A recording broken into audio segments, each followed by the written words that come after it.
Gold trusted gold buyers మీరు తాకట్టు పెట్టిన బంగారాన్ని విడిపించి ఈ రోజు ఉన్న మార్కెట్ ధరకు కొనబడను 7771077720. హాయ్ హలో నమస్తే, నేను మీ anchor Shiva. Welcome to iDream media. ఈరోజు మన ముందున్న guest D Bobby and Somesh ఉన్నారు, ఫ్రెండ్స్ అనమాట. ఇద్దరు గెస్ట్లు ఒకే ఫ్రేమ్లో. వాళ్ళతో మాట్లాడి వాళ్ళ జర్నీ, వాళ్ళ కెరియర్ ప్రెజెంట్ ఎలా నడుస్తుంది, ఏమేమి ప్రాజెక్ట్ చేస్తున్నారు, మనకు తెలియని విషయాలు తెలుసుకునే ప్రయత్నం అయితే చేద్దాం. వాళ్ళతో మాట్లాడదాం. Hi masters. నమస్కారములు. Hi bro. Master contestant. Master మరి నువ్వు మాస్టర్ అవ్వాలి. అవును. వదిలేసావు. వదిలేయడం కాదు అది. అది ఇప్పుడు చెప్పాలా? అది ఏముంది, అది వదిలేయడం కాదు. అది నువ్వే కదా గెలుకోవదా? వదిలేయడం కాదు అది. అప్పుడే నేను విన్ అయ్యి బయటకు వచ్చాను అనమాట. సో ఏంటంటే నాకు తెలిసిన డైరెక్టర్ గారు ఫోన్ చేసి ఇలా కావాలంటాను ఉంటుంది కదా, నేను ఇంకేదైనా బెస్ట్ జోడీ ఉంటుందేమో అని చెప్పి ట్రై చేశాను. అన్న లేదన్నా, కొంచెం నేను ఇప్పుడు రావాలని అంటే అన్నకు కొంతమంది కదా, మీకు జోడీ ఎవర్రా అమ్మ? ప్రియాంక గారు మీకు ప్రియాంక గారు బాగున్నదన్న, బట్ ఏంటంటే కొంచెం వచ్చిన వాళ్ళు ఉంటే నేను కొంచెం బెస్ట్ చేయడానికి ట్రై చేయగలుగుతానేమో అన్న అని చెప్పేసి వాళ్ళకి అడిగాను. ఆ టైంకి కొంచెం ఇష్యూ అయ్యి నేను ఇంకా సరే నేను డ్రాప్ అవుతున్నాను అని చెప్పేసి అలా అయ్యాను. అంతే. ఆయన బ్రో ఏమైనా తక్కువ ఉంటాడు ఏంటి?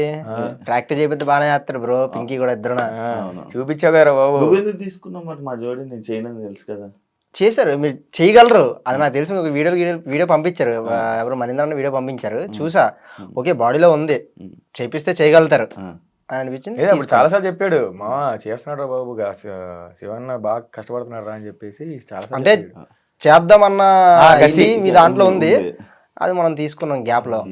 కొంచెం చిన్న మిస్టేక్స్ వల్ల చాలా కష్టం అని తెలిసింది అప్పుడే నాకు. డాన్స్ చాలా కష్టం. మీ ఇద్దరు D10 నుంచి ఫ్రెండ్సా? D10 నుంచి. D10 లో వీడు అప్పుడు కంటెస్టెంట్, నేను సైడ్ డాన్సర్. మన రాజు చేసేవాడు. కానీ రాజు చేస్తున్నప్పుడు రాజు కన్నా పక్కన నీ స్టెప్పులకి ఎక్కువ జడ్జిలు వాళ్ళందరూ పిలిచి మరి రాజు గారు ఏ సాంగ్ చేసినా కూడా పక్కగా, అంటే మాస్ నెల పిలుస్తారో పక్క నన్ను కూడా అలా పిలిచేవాళ్ళు ప్రతి సాంగ్. బాబు పేరు అప్పుడు సిల్క్ చాక్లెట్, నడుమురాజా. నడుమురాజా ఎక్కువ అంటే అమ్మాయి స్టెప్పులు బాగా అనమాట. నీకంటే బాడీలో వేవ్ అనేది ఎక్కువ, దానివల్ల సిల్క్ గా ఒకసారి గడ్డపేసి అనమాట. సిల్క్ బిందెలతో డాన్స్ చేసి నార్మల్ అయితే బిందెలతో చేశానులే. ఏది రాజుగాడు అమ్మాయి గడ్డ పేస్తే ఎరా రాజుగాడు సోమికి ఎందుకు చేయించాలంటే సోమికి వస్తాడు కనిపించాడు అన్న అని చెప్పేసి నన్ను పిలిపి చేయించారు కదా. ఒక సాంగ్ ఉంటది కదా, సిల్క్ చాక్లెట్ పెట్టుకొని ఏదో ఉంటది ఒక సాంగ్ లో. నువ్వు డైరెక్ట్ గా డాన్సర్ గా సైడ్ డాన్సర్ గా వచ్చావా? చిట్టి మాస్టర్ చిట్టి మాస్టరు, నేను రాజుగాడు అబ్బి మేమందరం కలిసి చిట్టి మాస్టర్ దగ్గర నుంచి వచ్చి సైడ్ డాన్సర్ గా ఒక సాయితే మాస్టర్ దగ్గర నుంచి జాయిన్ అయ్యి, అప్పుడు సాయితే మాస్టర్ కి చిట్టి మాస్టర్ అసిస్టెంట్, చిట్టి మాస్టర్ మమ్మల్ని ఇక్కడ తీసుకొచ్చారు సాయితే మాస్టర్ దగ్గరికి అప్పుడు. సో అలా మేము సైడ్ డాన్సర్ గా స్టార్ట్ అయ్యింది. First D entry 10 D entry D juniors నుంచి, అంటే background D7 juniors. D7 juniors నుంచి స్టార్ట్ చేసావు. జూనియర్స్ 7, 8, 9, 10 సైడ్ డాన్సర్ చేశాను. నువ్వు బాబీ డైరెక్ట్ గా వచ్చేసావా కంటెస్టెంట్ గా? నేను డి జోడీకి ఆడిషన్ అయితే డి జోడీకి ఇచ్చా, దాని తర్వాత D10 కి ఇచ్చా. డి జోడీలో సోలోకి ఇచ్చా. D10 కేమో జోడీ అన్నారు ఫస్ట్. యాక్చువల్లీ D10 కూడా జోడీ అన్నారు. సరే అని చెప్పి జోడీ పట్టుకుని వెళ్ళిన తర్వాత అక్కడ జోడీ కాదు మళ్ళీ సోలో అన్నారు. అప్పటికప్పుడు అమ్మాయిని తీసి అప్పటికప్పుడు మళ్ళీ కంపోజింగ్ అంతా చేంజ్ చేసుకొని D10 ఆడిషన్ ఇచ్చా, సెలెక్ట్ అయ్యాను. కానీ బాగా చేసేవాడు కదా, మరి ఎందుకు ఎప్పుడు మధ్యలో ఎలిమినేషన్స్ అనేవి? అంటే మనకు అన్ని కుదరలే, ఒక్కడిని అయిపోయి అన్నిటికి. ఓకే, అంటే కుదరలేదా లేకపోతే లైక్ నేను అంటే జనాలు నార్మల్ గా డి గురించి కానీ డి విన్నర్స్ గురించి కానీ షో లాస్ట్ ఫైనల్ వరకు వెళ్ళే వాళ్ళ గురించి కానీ నార్మల్ జనాలు అందరూ ఏమనుకుంటారంటే అది ఒక రియాలిటీ షో కాదు కదా, లైక్ వాళ్ళకి ఇష్టమైన వాళ్ళని ఎవరైనా పంపించుకొని లేకపోతే వాళ్ళు నచ్చే వాళ్ళని విన్నర్ చేసుకొని మిగతా వాళ్ళని ఎలిమినేట్ చేయడం ఇలాంటివి జరుగుతాయా అంటే జరగడానికి రీజన్స్ కూడా ఉంటాయి. కొన్ని సార్లు జరగవు. సీజన్ లో ఒక విషయం చెప్తున్నాను, సీజన్ లో హైలైట్ అయ్యే వాళ్ళు కొంతమంది ఉంటారు. ఇప్పుడు ఏంటంటే కొంతమంది మాత్రమే ఒక ఆనిముత్యాల ఒక 3-4 హైలైట్ అవుతారు. బట్ హైలైట్ అయ్యే వాళ్ళు ఫైనల్స్ లో ఉండే కెపాసిటీ ఉండదు. ఏంటి షూట్అవుట్ రౌండ్ ఆడడానికి కొంతమంది ఉంటారు అన్నమాట. అలా హైలైట్ అయిన వాళ్ళు వేరు, హార్డ్ గా చేసే వాళ్ళు వేరు. బట్ లాస్ట్ కి ఎంత హైలైట్ అయినా ఏమైనా కానీ షూట్అవుట్ లో ఫైనల్స్ లో ఆడే వాళ్ళు మాత్రం పక్కా వాళ్ళు అలా వస్తారు. సో అది అంతే, ఇంకా రియాలిటీ షో, దాని మించి అది లోపల ఏం జరగదు. D10 లో కూడా యాక్చువల్ నేను ఎలిమినేషన్ అవ్వకూడదు, కొన్ని అనివార్య కార్యాల వల్ల నేను అయ్యా, అంతే. అది అంటే అదే అందుకే ఇవేం నడుస్తాయి. ఇది దీని గురించి షోలో ప్రాబ్లం కాదు, బ్యాక్ డ్రాప్ మాస్టర్ సంథింగ్ మొత్తం అంటే బ్యాక్ సైడ్ మాస్టర్స్ వాళ్ళ వల్ల అలాగని కాదు, అంటే చెప్పేసి చెప్పరా ఓపెన్ అని కాదు, అంటే యాక్చువల్ ఆ టైంలో వేరే వాళ్ళు ఎలిమినేషన్ అవ్వాలి. వాళ్ళు వెళ్ళి డైరెక్షన్ డిపార్ట్మెంట్తో మాట్లాడారు అనమాట. వాళ్ళకి కంటెస్టెంట్ సరిగ్గా అవ్వలేదు, అది ఇది అదే మాస్టర్ నాకు సరిగ్గా అవ్వలేదు, 10 సార్లు చేంజ్ అవుతున్నారు, అది ఇది అని చెప్పేసి మాట్లాడేసరికి ఇంకా అట్టే అలా అలా అలా అలా అలా చూసి అదే టైంలో నేను కొంచెం డౌన్ అయ్యా, నన్ను లేపేశారు. టైం దొరికి అలా అలా లెగిసిపోతుంది. అంతే. కానీ నార్మల్గా ఫేమ్ వచ్చేబట్టి ఇప్పుడు టీవీలోనే ఒక డాన్సర్ మంచి క్లిక్ అయ్యాడు, మంచి రేటింగ్ మంచి ఫేమ్ వచ్చింది, ఆయన అలా లాస్ట్ వరకు తీసుకుని వెళ్ళాలనే ఉద్దేశాలతో ఆయన లాస్ట్ వరకు తీసుకెళ్ళడం, అంటే టాలెంట్ ఉన్న డాన్సర్స్ ఎవరిని బయటకు పంపించడం అలాంటివి ఏమైనా ఉందా? అలా అంటే అదే చెప్తాను కదా బ్రో, అలాగే ఉంటుంది, ఇలా కూడా ఉండకపోవచ్చు. ఎందుకంటే కంప్లీట్గా అలాగే ఉంటుందని మాత్రం ఉండదు. ఓకే, ఆ 50-50 ఛాన్సెస్ అంతే. ఇప్పుడు ఎంత నువ్వు టీఆర్పీ గురించి ఎంత ఆలోచించినా కూడా ఎండ్ ఆఫ్ ది కాంపిటీషన్కి వచ్చిన తర్వాత కాంపిటీషన్ అవతల వరకు ఇవ్వాలి నువ్వు, అలాంటి వాళ్ళని కూడా తీసుకెళ్తారు. కానీ అదే చెప్తాను కదా, కొన్ని ఇలా కొన్ని కొన్ని వాళ్ళకి కావాల్సిన వచ్చినా కూడా కొన్ని చిన్న చిన్న ఉంటాయి కూడా. ఓకే, బట్ అలా మరి మొత్తం బ్యాడ్ అని కాదు, ఉంటాయి, జరుగుతుంటాయి, అట్లా జరుగుతుంది, అలాంటివి జరుగుతాయి. 4 years అయింది నువ్వు ఇంటర్వ్యూ ఇచ్చి 2 years దాదాపుగా. ఎందుకు ఇంటర్వ్యూలు ఎవరు నార్మల్గా ఎందుకు రారు బయటికి? ఇంటర్వ్యూ ఇవ్వలేదు అని చెప్పి కాదు, అంటే ఇప్పుడు ఎవరి వర్క్ వాళ్ళు ఉన్నాం కదా. ఏంటంటే ఇప్పుడు సడన్ గా ఇప్పుడు నాకైతే వచ్చాయి, బట్ మరీ అంత ఇది కాదు, ఏమంటారు దాన్ని, ఇప్పుడు మీరు ఉన్నారు, ఒక మంచి స్టాండర్డ్ గా మంచి క్వశ్చన్స్ అడుగుతారు, ఏదైనా క్వాలిటీగా ఉంటది, ఏంటి లేదు. ఇప్పుడు చాలా మంది అడిగారు ఇన్స్టాగ్రామ్ లో కానీ, చాలా మంది సోమేష్ మాస్టర్ మీతో ఒకసారి ఇంటర్వ్యూ చేసుకుంటే, బట్ ఎక్కువ టైం దొరకలేక లేకపోతే కొంచెం అది లేక, సో ఇప్పుడైతే మంచి టైం దొరికింది. మామ నేను అంటే ఇంకా ఆల్మోస్ట్ ఒప్పుకుంటాం ఇంకా మా ఇద్దరం కలిసి. ఇప్పుడు దాకా నేను సోలో ఇచ్చాను, వీడి సోలో ఇచ్చాడు, కానీ మా ఇద్దరం ఫ్రెండ్షిప్ కోసం కానీ మా ఇద్దరం ఫస్ట్ టైం ఇది ఇవ్వడం ఎవరికి, మా ఇద్దరం కలిసి ఎప్పుడు కూర్చొని మాట్లాడడం కానీ లేదు. కానీ ఇది రీల్స్ కూర్చొని మాట్లాడుకోవడం, టీ గ్లాస్ ఉంటాయి కదా అలా కొట్టుకుంటారు కదా, అవి ఇప్పుడు ఇందా మనం స్నాప్ తీసాం కదా, అలాంటివి అప్పుడప్పుడు అలా టిఫిన్ చేస్తున్నప్పుడు.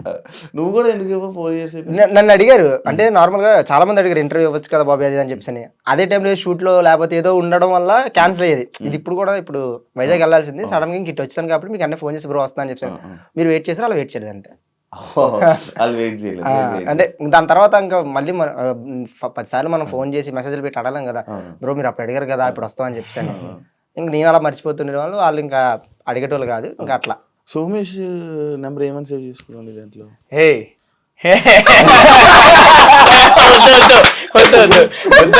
వద్దు మామా, ఏముంది మామా, ఒక బీరుగానా?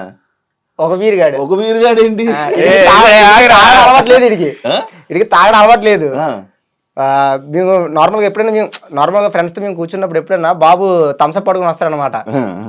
థమ్స్అప్ బీర్ బాటిల్ కి థమ్స్అప్ టేప్ చుట్టుకొని బీర్లా ఫీల్ అవుతుంటారు అనమాట. ఆయన తాగి నేను ఓకే నేను కూడా ఉన్నాను మంచిగా మీతో పాటు అన్నట్టు ఫీల్ అవుతారు అనమాట. సో దాని గురించి అప్పటి నుంచి ఒక బీర్ గా నెట్టా.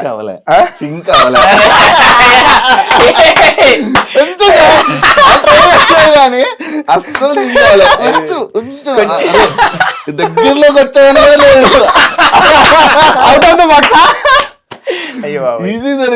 అన్నారు మరి అయితే అదేం లేదు, ఒక బీర్ దాకా ఎక్కువైపోద్ది. ఒక బీర్ అదేం లేదు. ఫస్ట్ లో అది ఒక ఎప్పుడో ట్రై చేశాను.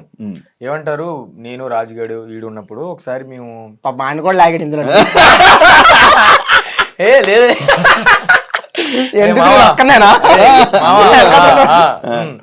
అలా నార్మల్ ఎప్పుడో వీళ్ళు కూర్చున్నప్పుడు నేను ఒకదానికి ఎప్పుడు అలవాటైంది ఒకదానికి చేసేసరికి నేను ఫుల్ మావా అది మావా ఇది మావా నీ అమ్మ ఎవరు రాడు అని చెప్పేసి అలా చేసేసరికి అప్పటి నుంచి వీడి ఒకదానికే నాటకం చెప్తారు అని ఒక నువ్వేం చేసుకున్నావు?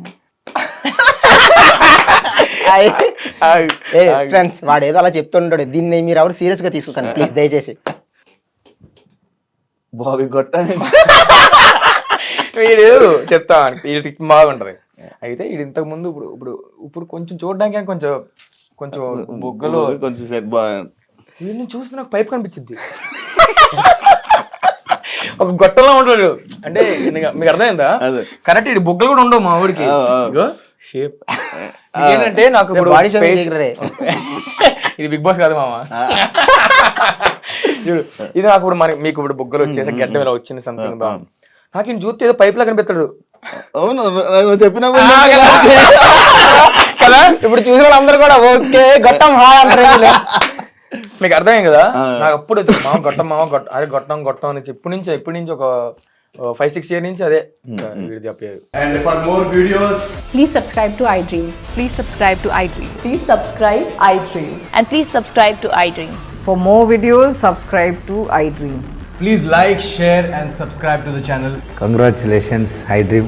Subscribe to iDream. Subscribe to iDream. So subscribe to iDream Media. iDream ki iDream team andarki huge congratulations. Please subscribe iDream Media. Please subscribe to iDream. Subscribe iDream. Please subscribe to iDream. iDream అంటే నా కళల channel subscribe చేసుకున్నారు, నోరు తిరుగుతలేదు, మీరైతే గంట గుర్తు కొట్టండి. For more such videos, please subscribe to iDream. Subscribe to iDream. Please subscribe to iDream. Please subscribe iDream Media. Please do subscribe to iDream. Please subscribe to iDream Media. For best entertainment and information, please subscribe iDream. And don't forget to subscribe to iDream.